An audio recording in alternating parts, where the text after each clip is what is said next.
События июля 1989 года занимают особое место в истории национально-освободительного движения абхазского народа. Несомненно, они положили начало новому этапу взаимоотношений двух народов – абхазского и грузинского. И если все факты о попытках ассимиляции абхазов, лишения нас языка, истории, настоящего и будущего не признавались ранее, то июль 1989 стал откровением для всего бывшего Советского Союза.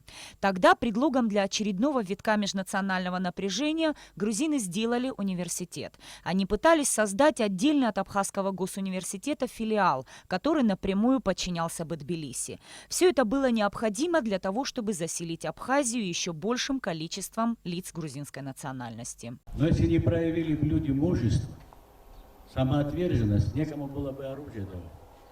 Вот эти, весь Ачимчирский район встал, барчельцы приехали.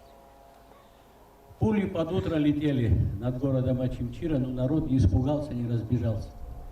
Более того, он хлынул, собрался вот в центр и требовал оружия. Вот мы тогда смогли это сделать, дали оружие, и народ защитил. Поэтому я хочу поклониться и спасибо сказать. Июльские митинги и шествия в Сухуми и других городах Абхазии тогда организовали главные идейные вдохновители грузинского шовинизма – экстремисты Звят Гамсахурди и Мираб Костава. Они требовали Грузию для грузин, и другим народам шансов жить в Абхазии не оставляли.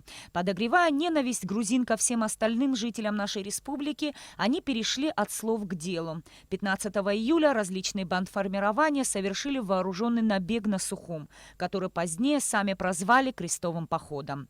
В результате кровопролитных столкновений погибли 17 человек, 448 получили ранения. 15 числа нам сообщили, что грузины едут на подмогу в Сухуми, и около 40 тысяч человек направляются в Сухум. И надо остановить их на мосту Галицкинском. Ну, чтобы перегородить дорогу, остановили мы машины, грузовые машины «Колхида», которые русские ребята гнали в Россию. 4 машин было. И по команде Гурджиева мы загородили дорогу через мост. Здесь было много очень народу. Все ачимчирцы собрались здесь. И началось противостояние с этими людьми.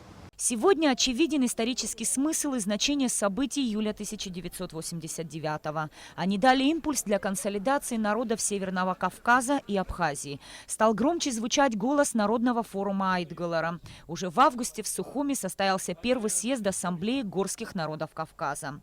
Желание избавиться от грузинского ига у абхазского народа росло и крепло с каждым днем.